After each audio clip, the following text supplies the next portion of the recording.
Thank you, Whitney. That'll be all. Okay, what up? I don't want to do this properly. Missed that one when I was setting up. This is as good as it gets today, people. I look so small. That's better. Yeah, with my hair, oh god. What was I just gonna say? I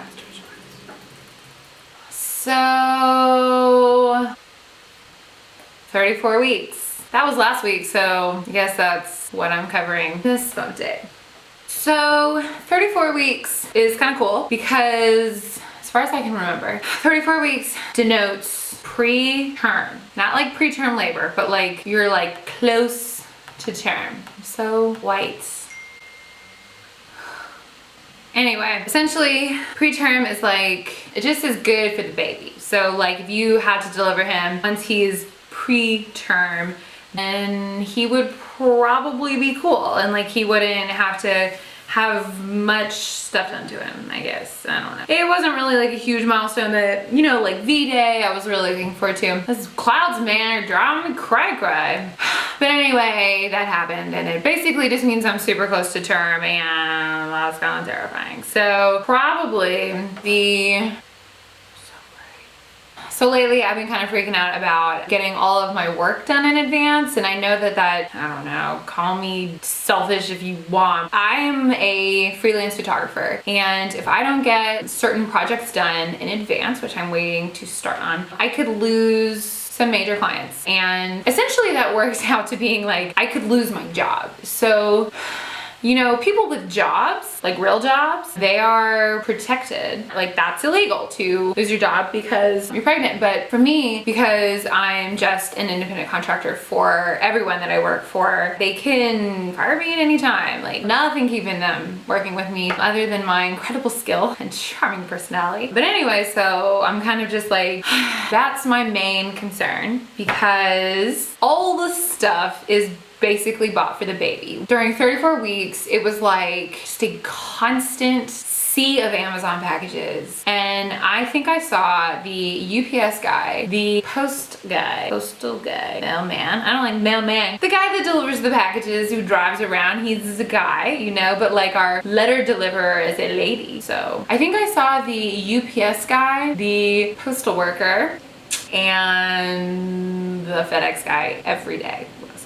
Every day. After our shower, we kind of took inventory of what we had and what we still needed. I've been using our baby registry as like a list of stuff we need to get. So we kind of just went through that and pretty much bought what was left that we need sooner rather than later. So like, you know, we still need some more like regular size diapers and we need like a high chair and stuff like that. But for the most part, the baby stuff is bought and his nursery is like, he is sticking his butt out so far. You're funny. You're funny.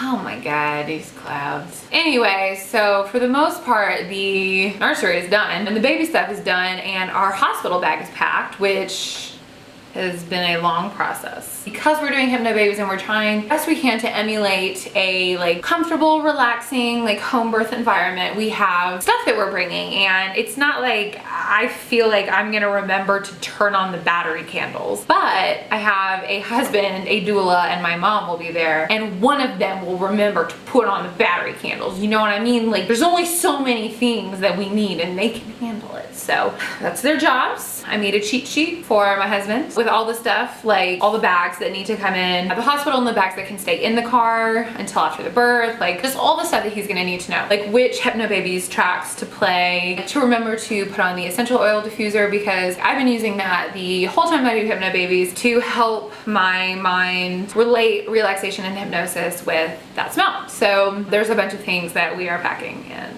I'm the type of person who even when we go on vacation, I tend to overpack just in case I might need something. And then, you know, half the time it's like with half the stuff that I pack like that, half of it I don't use and the other half I use like constantly and I'm like, thank God I brought it, you know? So I would rather overpack a little and unpack it later and not have used it than be at the hospital like, well, I really wish I had this thing, you know? So it's just the way that I am. It's the way that I am. So the hospital bag's packed. All the stuff is bought. We installed the car seat, although I don't know if it's done right.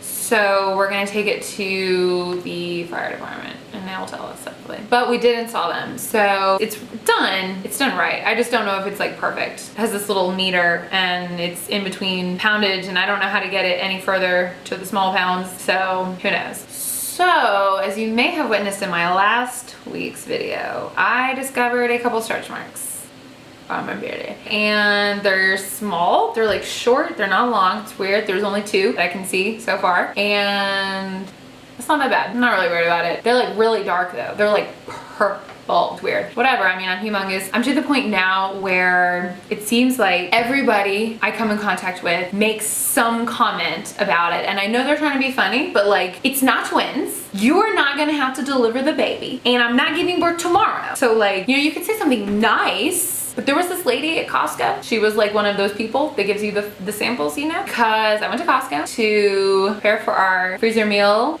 creation symposium. Freezer meal apocalypse of 2015, and I was just walking around and she's like, is it a boy? And I was like, yes. And she was like, I thought so. And I thought she was gonna say it's because like I was carrying all out front, which I don't mind. I mean, that's cool. Like, you can't tell I'm pregnant from behind. That's not too bad. But instead she said, yeah, when I was pregnant with both of my boys, my skin looked horrible. And I was like, thank you.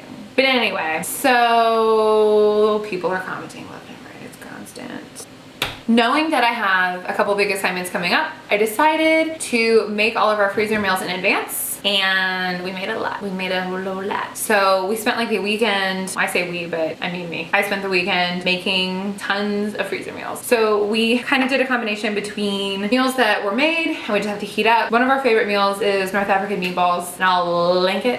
So I made like 6 of those because my husband loves those. Those are easy. And like broccoli cheese soup, and then I made some freezer packs like of chili and stuff. So all you have to do is thaw it and put it in the crock pot. And I think that we came out with like 30 meals were made. And then I'm gonna finish up some breakfast burritos and stuff. And they're all like vacuum sealed, like super industrial. It's awesome. So that's done. Like, the baby stuff is done. It's the work that's kind of hanging over my head. But I mean, we'll get it all done. It's just a matter of doing it. And you know, the last thing is that aside from having like the typical like pubis symphisis pain, which I get every now and then if I kind of overdo it, and then I just wear my belt and I go to the chiro and I'm fine. But thank God we figured that out. Oh, it's horrible. Just like cannot walk, and I have to sit on the couch with my hips stacked so that they kind of like go back together. Aside from just the general pelvic aches and pains and that kind of thing, I am so large now that I have a maternity shirt that no longer fits. It's not stretchy, so there's that at least, but it's like so tight on my belly that it doesn't move. It's just like it's attached to my belly, so I'm large. I have to eat lunch now. Bye.